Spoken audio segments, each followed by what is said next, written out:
Right, we're doing a smoke test on this engine. For those of you who are observant and more familiar with Series 1s than I am, I put these bolts on the wrong way around. The screw one should be at the top and the hex bolts with the O-rings behind should be at the bottom. I had leaks out of the valve cover here, that's sorted. I have leaks from all over the place on this thing, but not very important ones. The exhaust manifold's leaking just a little bit from here. I think that would be okay. It might be because I've got the stand on the strap on it. I don't know.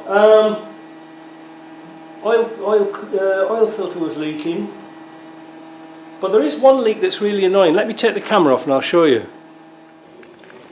Well, where's it leaking from? It's leaking out of this dowel hole here. If I get close, you can hear it. Just that one. That bugger. I'm not sure what to do. Whether to take the seal off again or just plug the hole up with some sealer.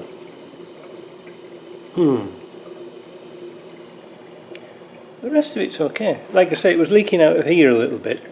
Oh, and some of it's coming out of the carburettor through the shaft here and through a couple of the spring washers. I'm not bothered about that either. It's oil leaks I'm looking for, like round here, here, pipe fittings, here, here, here, any washers or anything like that. But this is really sort of annoying. Look at it.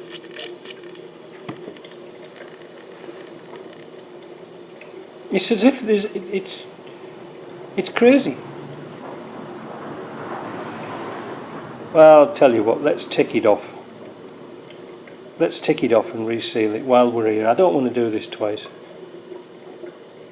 Would it leak oil? Oh, if it's leaking smoke, it'll leak oil, believe me.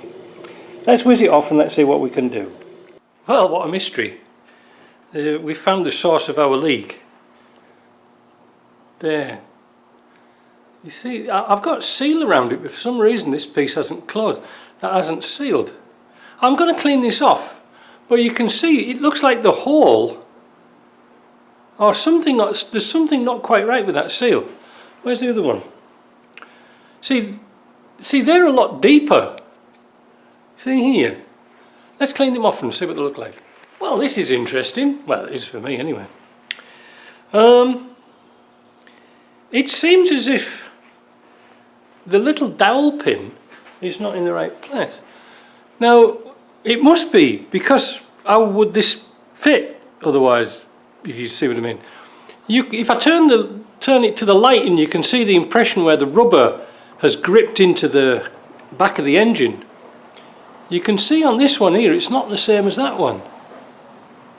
Now I don't know why that is. It seems not to be in the centre. This one is, that one isn't. Was that the cause of my original leak? How am I going to correct that? Well, I'll tell you what I'm going to do. I'm just going to go down to JP's in a minute to pick some stuff up. He's just called me. And I think what we'll use is some different sealer. I used some older sealer, some, what is it, this stuff here? The Loctite. And I think I'll use the high-low seal. I think that might have a better result. And clean this off nice and clean and fill those holes in before we fit the seal. So I just got back from JP's because I had some transfer boxes to pick up, and we sort of came up with a little solution for this. It's kind of stupid, but what we did was we tapped out the holes to 1/4-20, like, and put some bolts, but not all the way through, but just tapped them so they were sort of halfway, and then plugged them up like that so it can't leak. So I intend to do that with this one too. This one's the other side of it. I don't know, was it like that deliberately? I don't know. The pins are a pretty tight fit, but so it seems to me, is there a manufacturing defect? I don't know. Anyway, let's get these on and let's have another smoke test. So I've got the smoke tester on.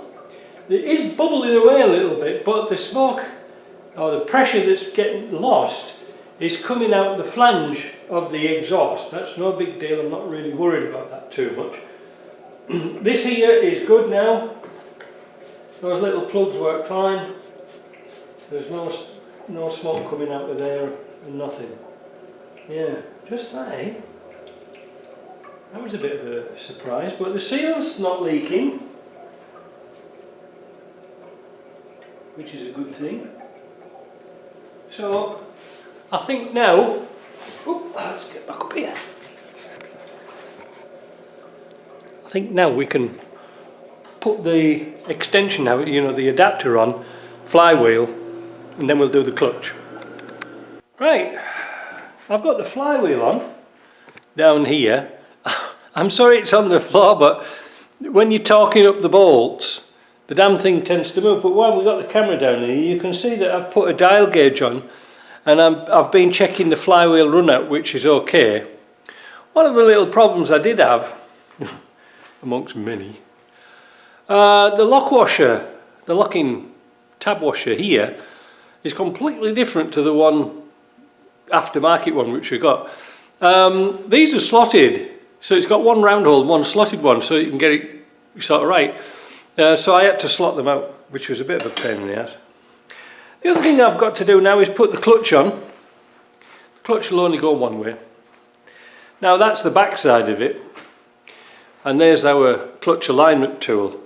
Now, if you've ever done series trucks, you'll know it's kind of frustrating trying to get this blind lined up.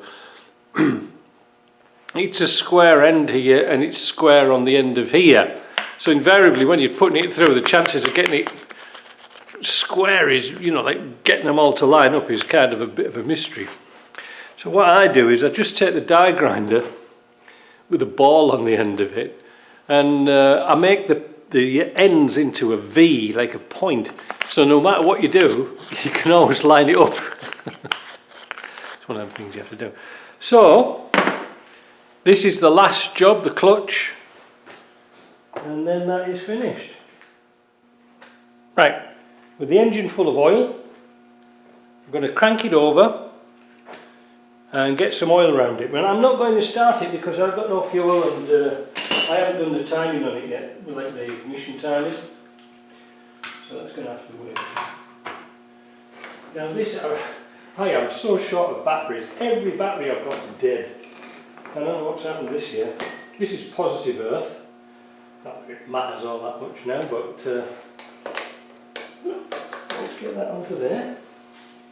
Try this on the starter. Good compression anyway, not starter's bad. Oh, I've still got plugs in it. Right. That's them out. Right, let's have another go at this then. Should spin like crazy now.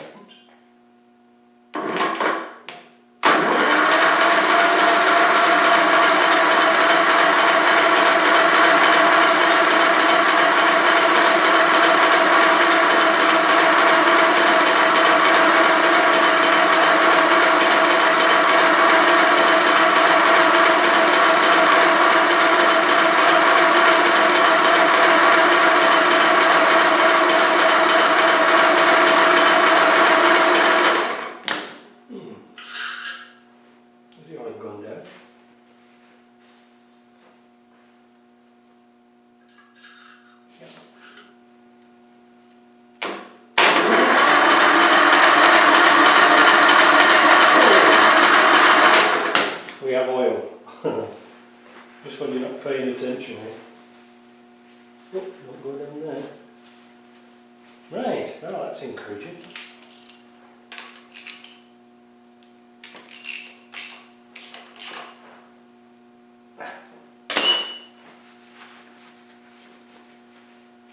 Just want to make sure all the valves and everything are oiled up before we start. A lot of people have started engines up without getting the oil through, and you can cause quite a bit of damage by doing that. It's not really recommended for doing things.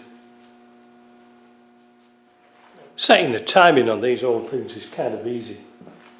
On the flywheel there's a 10-degree mark So you set the pointer to the 10 degree, you get your multimeter, light bulb or whatever you want to use, and then you turn it until the ringer stops.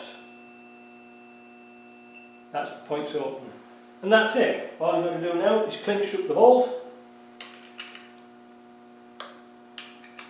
And that's it. You can play around with this because it depends on the fuel that you're going to be using. That was the beauty about these old engines, because it burned just about anything. So that's that done. Fasten up your cover. So that's not going to come off. Make sure you've got your gaskets on the cover as well. Make sure it's watertight. And that is it. Apart from one little tiny job they've got to do. We always forget this. Take your dipstick out and put a few drops of oil on the top of the distributor.